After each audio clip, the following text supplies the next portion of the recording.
O tema da mensagem de hoje é uma pergunta: e se eu falhar? O que acontece quando nós falhamos? O que acontece quando nós ficamos dispersos? Abra a tua Bíblia em Isaías capítulo 6, a partir do versículo 5.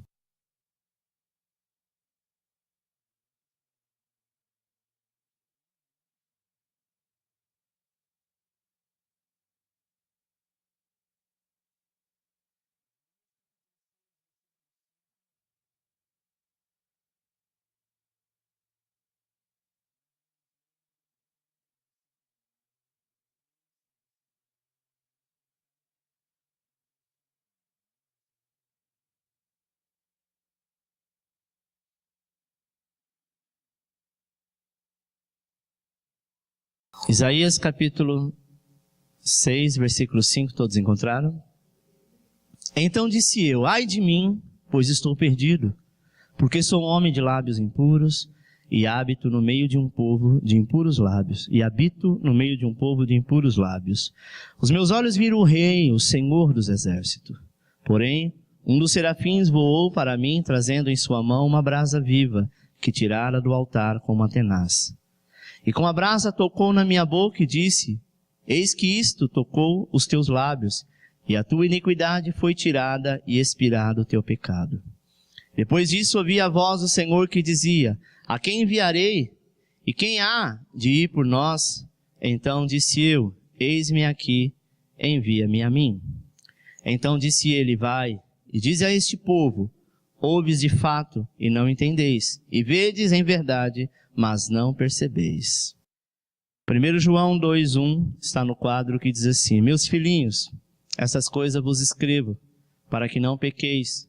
E se alguém pecar, temos um advogado para com o Pai, Jesus Cristo, o justo.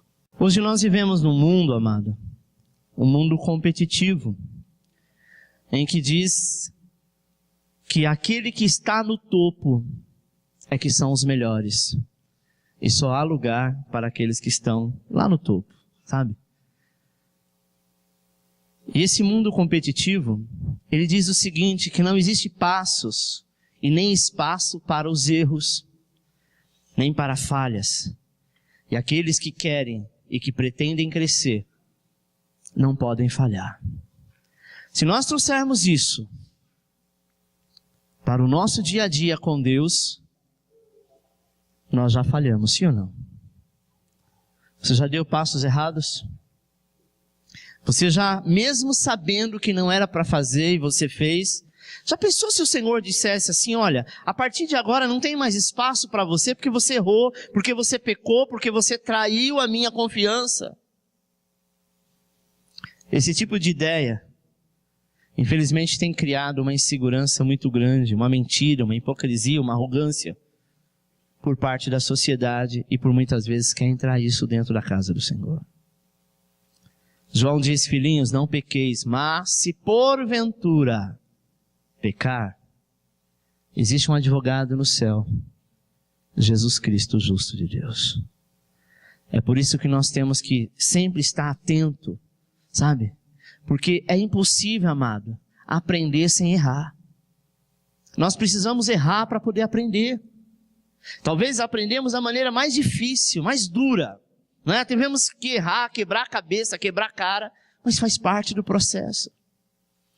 Talvez se alguém disser para você: olha, não vai por aqui, não entra ali, porque você vai quebrar a cara, você vai se machucar, a gente diz: não, eu sei o que eu estou fazendo. Comigo é diferente. Talvez a situação é diferente, os anos são diferentes, os costumes são diferentes, mas os resultados são o mesmo. Sim ou não? A matemática, desde a sua existência até nos dias de hoje, se evoluiu muito a tecnologia, mas ela continuou sendo exata, sendo a mesma coisa. A vida, nós temos que entender isso. E se a gente começar a trazer esse tipo de postura para o nosso relacionamento com Deus, isso vai nos impedir de crescer e de experimentar mais de Deus. O Senhor quer que você experimente mais dele, que você tenha intimidade com ele. E para que haja intimidade, nós precisamos ter entrega.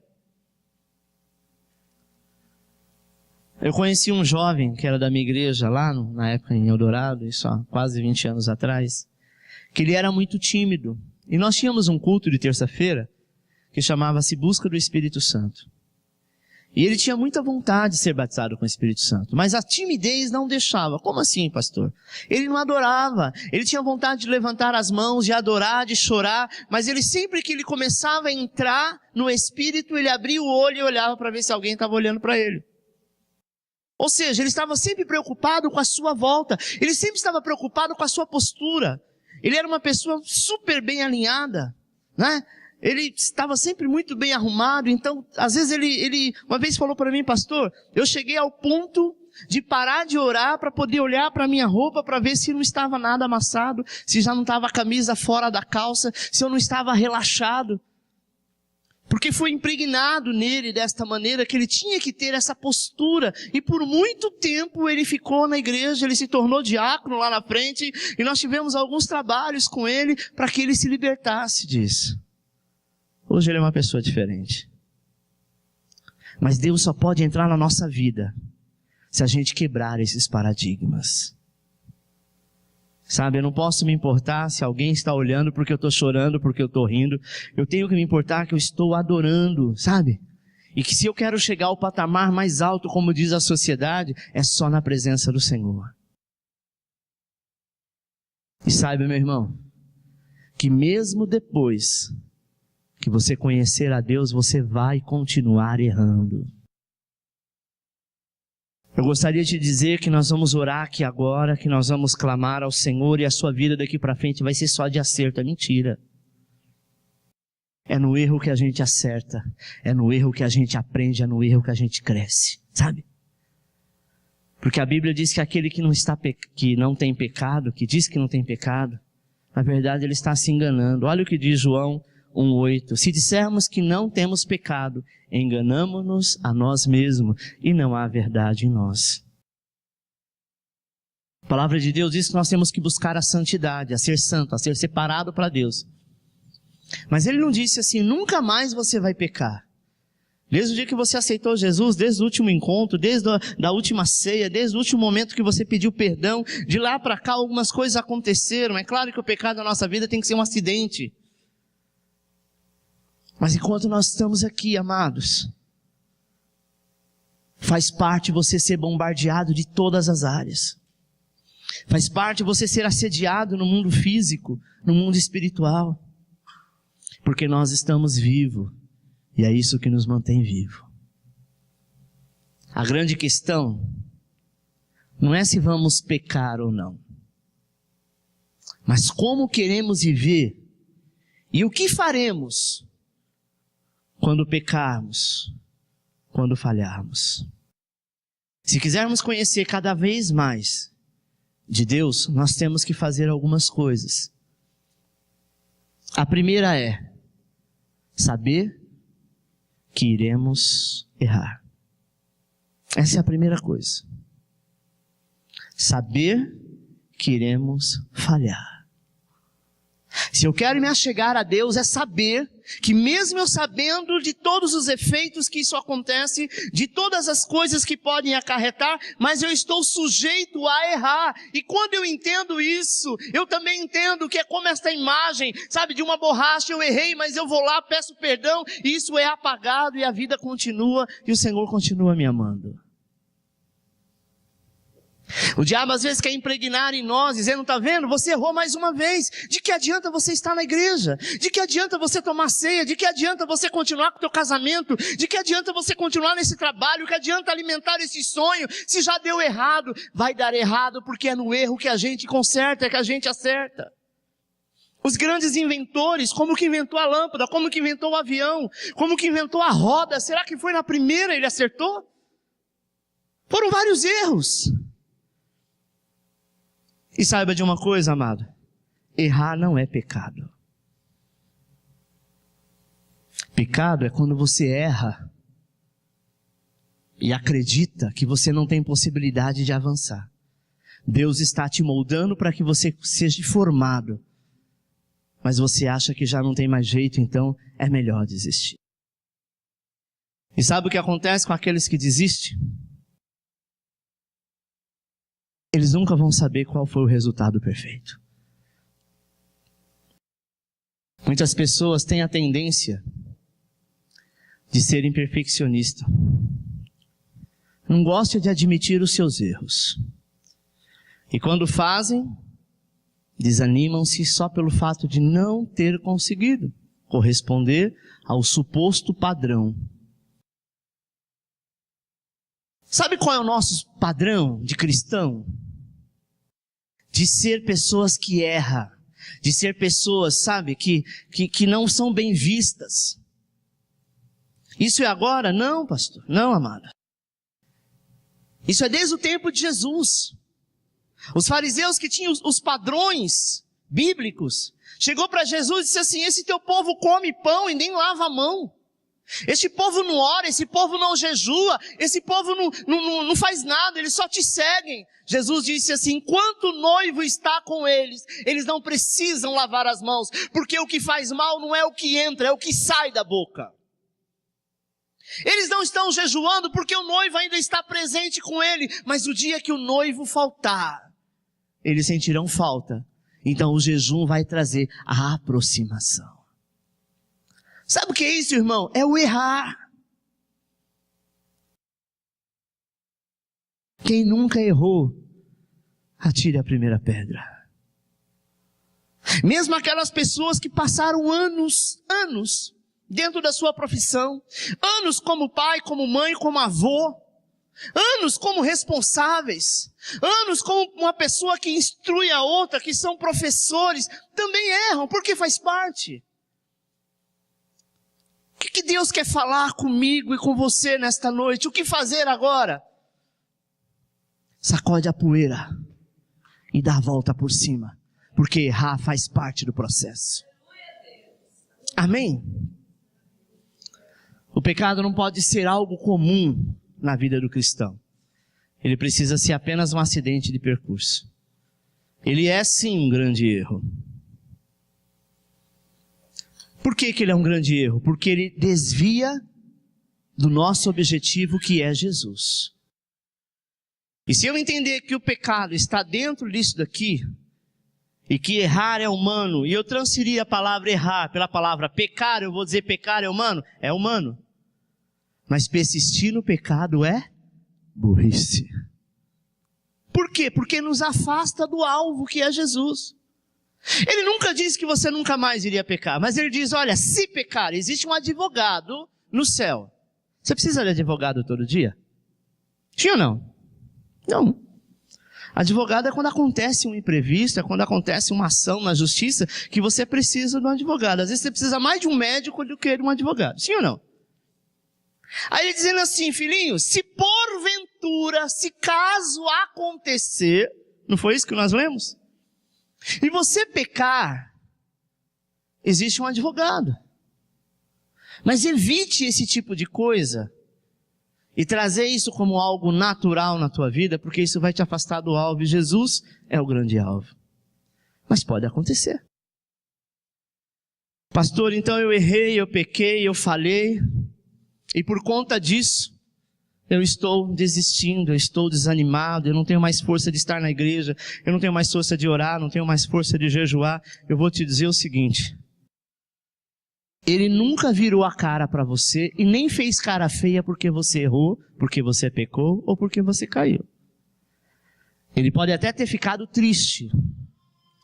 O Espírito Santo até em alguns casos até se afastou, até, sabe, ficou mais um pouco distante, mas não te abandonou.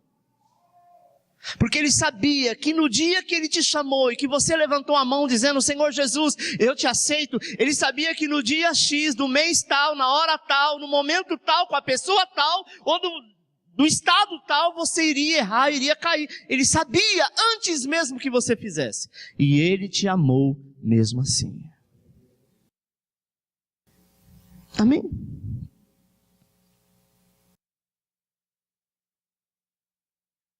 Tudo na vida tem solução. Tem um jeito. Segundo a humanidade, diz que só não tem jeito para a morte. Mas em Cristo também tem, porque Ele faz a morte bater em retirada e faz o homem ressuscitar. Então, meu irmão, Enquanto você tem vida, enquanto você respira, ainda é tempo de mudança. Há muitas pessoas que, pelo fato de ter errado, de ter caído, de ter pecado, de ter feito alguma coisa do tipo, ou está caminhando, ou fez e faz muito tempo e está carregando esse peso nas costas, não tem acreditado.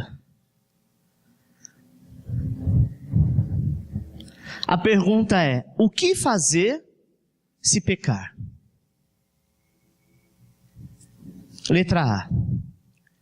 Admitir o pecado, confessá-lo e deixá-lo. Preste atenção. Admitir, confessar e deixar. Amém? Um pai, uma mãe que deixa um filho de castigo porque ele pecou, porque ele errou. Ele é abordado de que maneira? Você fez isso? Ele primeiro tem que confessar. Sim, eu fiz. Ele admite que foi ele que fez. E aí então ele é repreendido, é deixado de castigo, talvez, toma até uns tapas, é tirado alguma coisa que mais gosta, para que ele possa deixá-lo. No mundo espiritual é exatamente a mesma coisa. Nós precisamos aprender, amado, sabe? Que não adianta ser arrogante, orgulhoso, porque isso só nos impede de crescer diante de Deus. Muitos, por orgulho, têm dificuldade de admitir as suas responsabilidades quanto às coisas que dão errado. Sempre tenta culpar alguém, às vezes culpa até Deus, mas também ninguém mandou Deus deixar, como se ele fosse culpado. Assim como fez Adão, Ele erra, ele peca, e ele fala para Deus, também a mulher que o Senhor me deu. Então Deus ainda era o errado. E nós, seres humanos, temos essa tendência. Nós precisamos, amado, admitir. Sei, Senhor, eu errei. Não precisa ninguém falar para você. O Espírito Santo mesmo nos incomoda, dizendo, olha, você está errado, é tempo de corrigir. E a gente diz, não, semana que vem, mês que vem, logo, logo, e vai, protelando com a barriga, vai te empurrando. O Senhor diz, eu não quero desistir de você e eu não vou desistir de você. Assim como o pai, a mãe não vai desistir do filho porque ele errou, porque ele pecou. Não vai desistir do filho porque simplesmente ele fez alguma coisa, que é coisa de criança.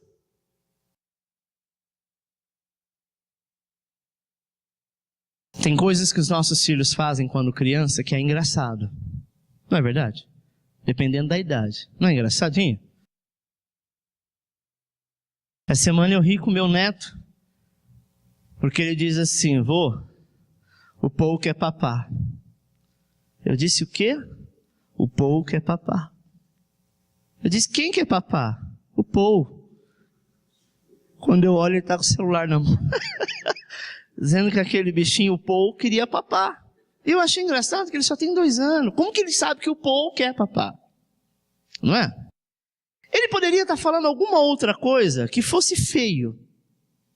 Devido à idade, a gente acha legal, Embora que não deveria, acha até bonitinho. Mas quando cresce, o mesmo ato que fizer, a repreensão é diferente, não é? Assim somos nós. A Bíblia diz, quanto mais você conhece, mais você será pesado pelo que você conhece, julgado pelo que você conhece. Esse julgado, amado, não é o julgamento do juízo final que vai para o inferno, não é isso. É que a gente tem a resposta dentro do nosso dia a dia. A gente planta e a gente mesmo colhe. Amém? Mas o que Deus quer tratar contigo nesta noite é diferente disso. É que você não fica se sentindo culpado. Porque isso vai apenas te afastar de Deus. E você vai se sentir um rejeitado. Tem uma determinada denominação, não convém estar dizendo o nome, que tem lá entre os seus bancos um lugar chamado Banco dos Excluídos.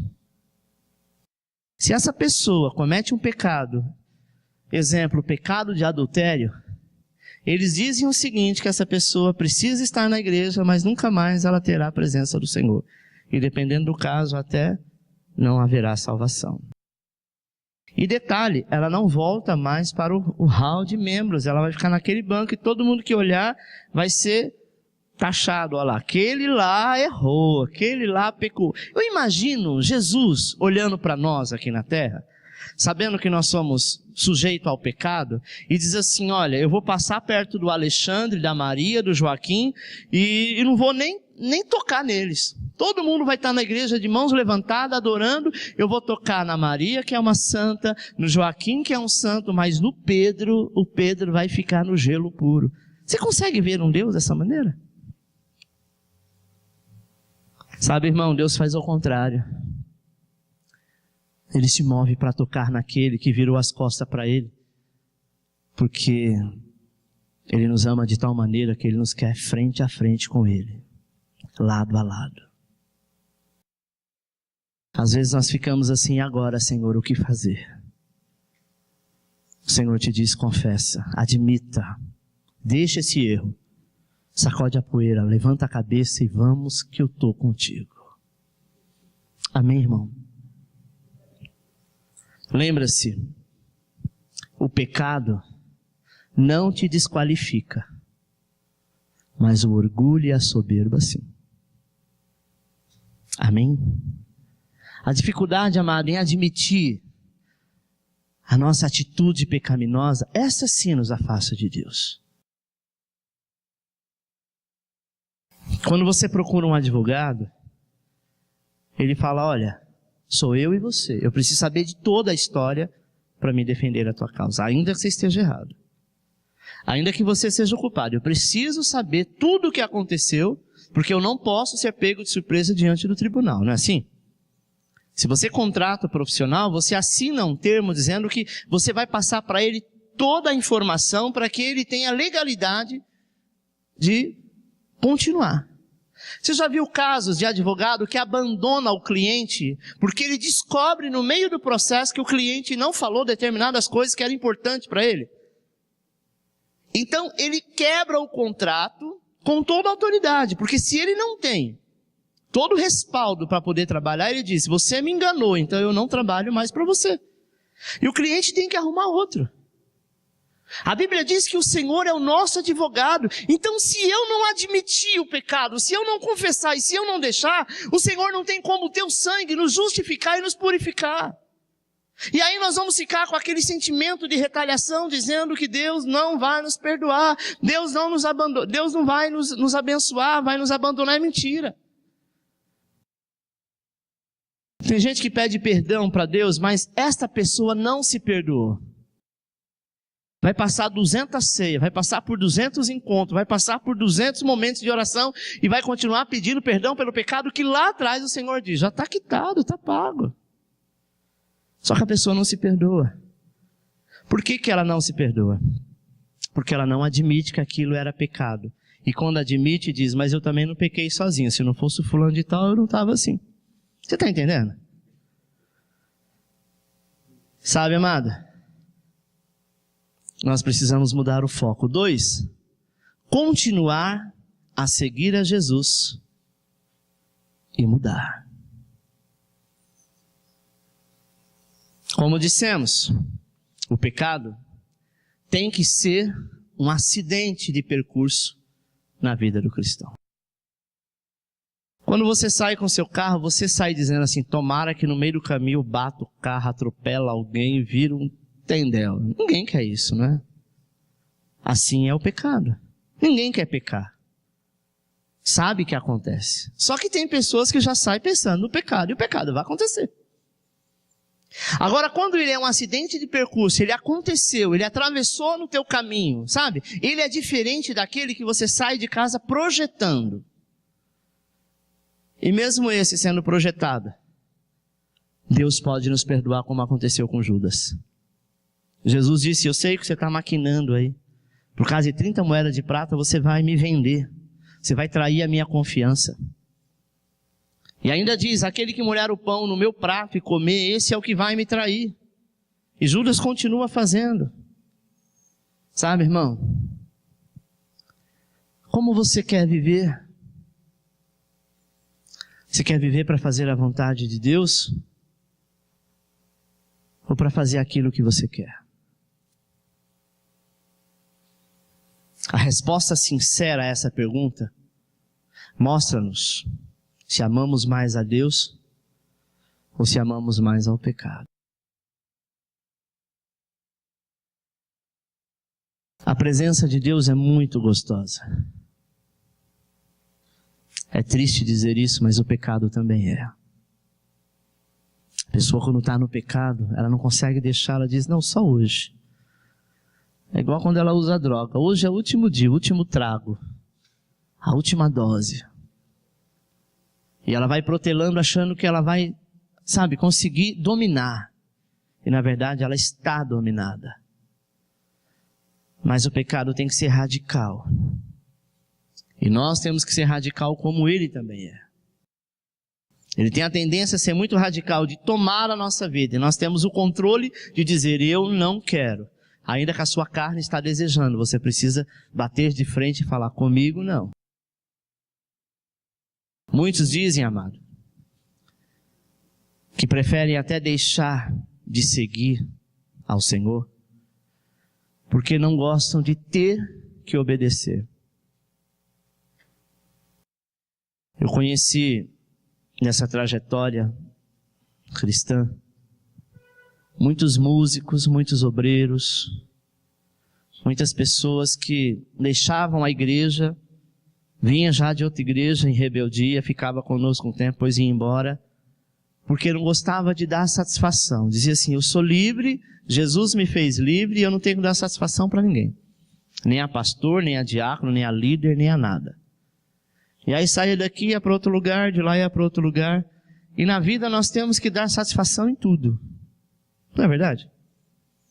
Quando você é criança aos seus pais, quando você cresce, mesmo se você estiver dentro da casa dos seus pais, você pode ter 200 anos, enquanto você está dentro da casa dele, a casa é dele, e você tem que obedecer à ordem dele. Você vai para a escola, você tem pessoas para você obedecer. Você vai para o trabalho, você tem a quem obedecer. Ah, mas por isso que eu não trabalho para ninguém. Eu trabalho por conta própria, porque eu sou o chefe. Não, o seu chefe é o teu cliente. É ele que manda. Não é assim? Você vai para a igreja, tem um líder. E quando nós somos para o céu, haverá o grande líder. E se essa pessoa continuar rebelde e for para o inferno, lá tem tanto líder, e cada um pior do que o outro. Então a obediência, amado, ela cabe em todos os lugares. É o que a Bíblia diz, é melhor obedecer do que sacrificar. Sacrificar dói, não é? E às vezes são pessoas que não querem obedecer. Dizem, eu peco, ninguém tem nada a ver com isso. Isso aqui, salvação é individual, eu faço o que eu quero. Só que as pessoas que estão em volta acabam sofrendo também, porque sabe aonde isso vai aprender, vai dar, né?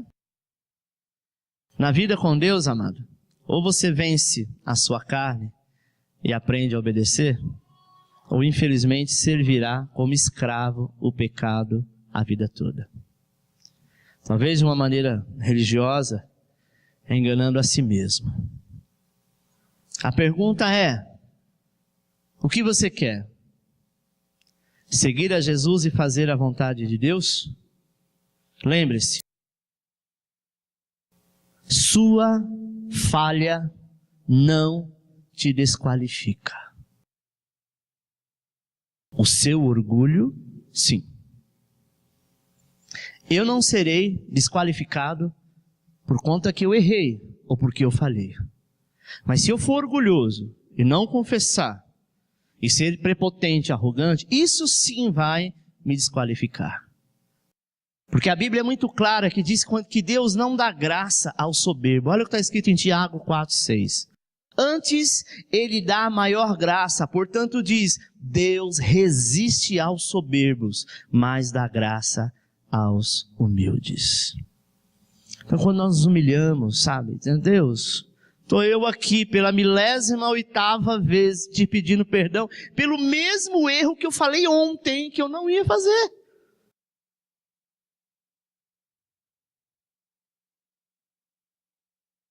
O Senhor não disse que nós temos que perdoar 70 vezes 7?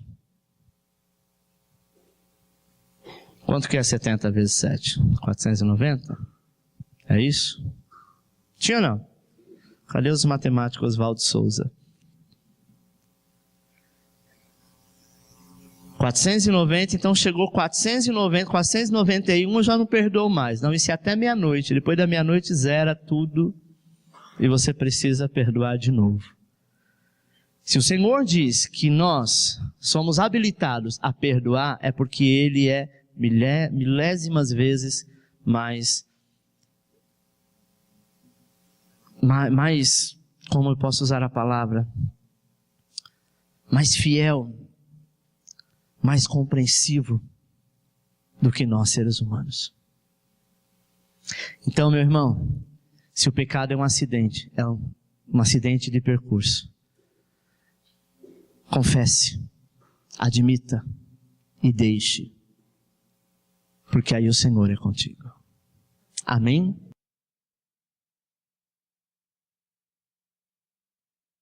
Se nós abrirmos mão do orgulho, admitir e confessar o pecado e deixá-lo, e se dispor a obedecer, grandes coisas acontecerão.